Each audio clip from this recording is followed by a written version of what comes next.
नमस्कार, मेरा नाम डॉक्टर सुवर्चला है। मैं जीवा फर्टिलिटी सेंटर्स में साइंटिफिक डायरेक्टर हूँ। आज हम समझेंगे टेस्टिकुलर वैरिकोसील क्या है, उसे कैसे डायग्नोज किया जाता है और इसके ट्रीटमेंट ऑप्शंस क्या हैं। लेकिन क्या वैरिकोसील होने पे, टेस्टिकुलर वैरिकोसील होने पे मेल इनफर्टिलिटी हो सकता है? आज के चर्चा का विषय है। टेस्टिकुलर वैरिकोसील अबनॉर्मल एनलार्जमेंट होता है वेन्स में, स्पेशली स्क्रोटम में, खासकर एक तरह का वेन जिसका नाम है पैम्पिनिफॉर्म प्लेक्सस। ये वेन्स टेस्टिस से ब्लड को वापस ले जाते हैं, ड्रेन करते हैं। वैरिकोसील्स लगभग उसी तरह होते हैं जैसे पैरों में वैरिकोसील वेन्स देखे जाते हैं। टेस्टिकुलर एरिया में भी ये पॉसिबिलिटी होता है। ये प्रॉब्लम लेफ्ट साइड में होने की आशंका ज्यादा होती है क्योंकि एनाटॉमिकल डिफरेंसेस होते हैं ड्रेनेज, इस टेस्टिकुलर वेन्स के ड्रेनेज में कुछ डिफरेंसेस की वजह से लेफ्ट साइड होने की चांसेस ज्यादा होते हैं। सो डायग्नोसिस कैसे करते हैं? सबसे पहले तो फिजिकल एग्जामिनेशन, इसको पैल्पेशन भी कहते हैं। आपके फिजिशियन या यूरोलॉजिस्ट वैरिकोसील को फील करेंगे एग्जामिनेशन के द्वारा, स्पेशली जब आप खड़े होके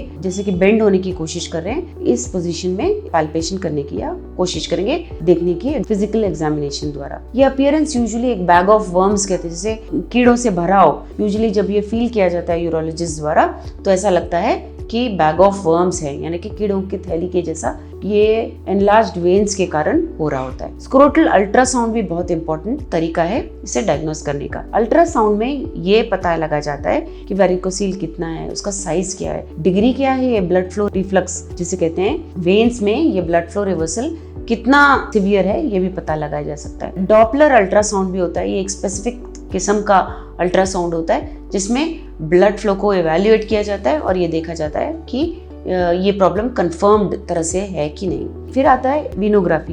ये एक एडवांस किस्म का इमेजिंग है जिसमें एक एक्सरे टेस्ट किया जाता है, जिसमें एक कॉन्ट्रास्ट डाई वेन्स में डाला जाता है और ये बहुत इंपॉर्टेंट तरीका है देखने के लिए कि वेन्स में ये प्रॉब्लम कहाँ है, वैरिकोसील कहाँ तक है। ट्रीटमेंट ऑप्शंस में कंजर्वेटिव मैनेजमेंट भी एक बहुत इंपॉर्टेंट मायने रखता है। बहुत सारे वैरिकोसील कुछ प्रॉब्लम्स नहीं क्रिएट करते हैं, सिम्टम्स नहीं होते हैं, अक्सर ट्रीटमेंट जरूरी नहीं होता है, इसलिए मॉनिटरिंग काफी होता है, यानी कि रेगुलर आप स्कैन्स कराएं या यूरोलॉजिस्ट से संपर्क करें। फिर आता है सपोर्टिव मेजर्स, जहाँ पे scrotal support, tight fitting underwear वगैरह पहनने से ये डिस्कम्फर्ट कम होने के चांसेस होते हैं। सर्जिकल ट्रीटमेंट भी एक ऑप्शन है जिसमें वैरिकोसीलेक्टमी बहुत कॉमन सर्जिकल प्रोसीजर है, जहाँ पे अफेक्टेड वेन को बांध दिया जाता है और ब्लड फ्लो को रीडायरेक्ट किया जाता है। सो इससे ये तकलीफ कम होने के चांसेस ज्यादा होते हैं। इसे ओपन सर्जरी द्वारा किया जाता है, जहाँ पे एक बहुत छोटा सा छेद, इंसिशन किया जाता है ग्रॉइन में, टेस्टिकुलर एरिया में या लोअर अब्डोमेन में, और इसे किया जाता है। या माइक्रो सर्जिकल वैरिकोसीलेक्टमी भी हो सकता है, जहाँ पे एक माइक्रोस्कोप यूज किया जाता है करेक्ट जगह में इंसिशन देने के लिए,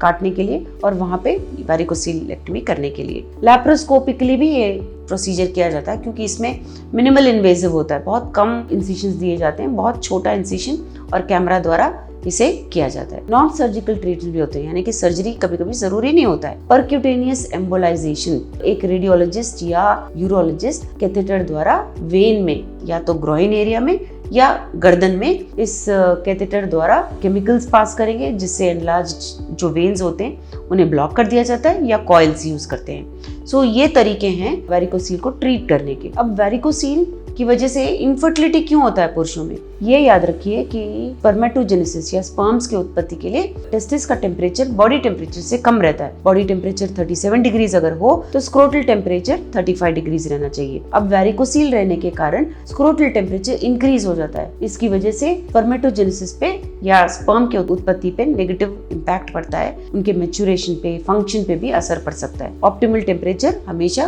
कम होना चाहिए, बॉडी से कम। अभी वैरिकोसील की वजह से ऑक्सीडेटिव स्ट्रेस भी ज्यादा होता है। रिएक्टिव ऑक्सीजन स्पीसीज करके टॉक्सिक इफेक्ट होता है, ये हीट की वजह से जनरेट होते हैं, तो इनके लेवल्स ज्यादा होने पर टेस्टिकुलर टिश्यू पे असर पड़ सकता है और स्पर्म डीएनए पे असर पड़ सकता है, उनके प्रोटीन्स पे, लिपिड्स पे। इसलिए स्पर्म का फंक्शन और फर्टिलिटी भी खराब होने के चांसेस ज्यादा होते हैं। वैरिकोसील होने के कारण हार्मोनल इम्बैलेंसेस भी हो सकते हैं। अक्सर टेस्टोस्टेरोन प्रोडक्शन पे असर देखा जाता है। लेडिक सेल्स करके सेल्स होते हैं टेस्टिस में जो टेस्टोस्टेरोन प्रोड्यूस करते हैं। अभी हार्मोनल इम्बैलेंस होने के कारण लेडिक सेल्स टेस्टोस्टेरोन प्रोड्यूस नहीं कर पाते, जिसकी वजह से स्पर्मेटोजेनेसिस पे असर देखा जाता है। वैरिकोसील होने के कारण हाइपोक्सिया प्रॉब्लम भी हो सकता है। ये अबनॉर्मल ब्लड फ्लो की वजह से होता है, जहाँ पे ऑक्सीजन की कमी होने के कारण टेस्टिकुलर टिश्यू में हाइपोक्सिया हो सकता है, ऑक्सीजन कम सप्लाई होना, इसकी वजह से स्पर्म प्रोडक्शन और फंक्शन पे भी असर देखा जाता है। टेस्टिस में टेस्टिकुलर प्रॉब्लम अगर हो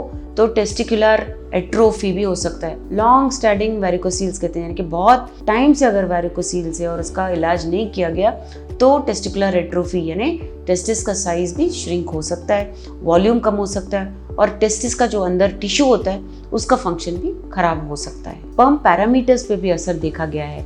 वेरिकोसील अगर सिवियर रहे तो लो काउंट जिसे ओलिगोजूस्पर्मिया कहते हैं, लो मोटिलिटी जिसे एस्टेनोजूस्पर्मिया कहते हैं, लो मॉर्फोलॉजी जिसे टेरेटोजूस्पर्मिया कहते हैं, ये प्रॉब्लम्स भी देखे जाते हैं।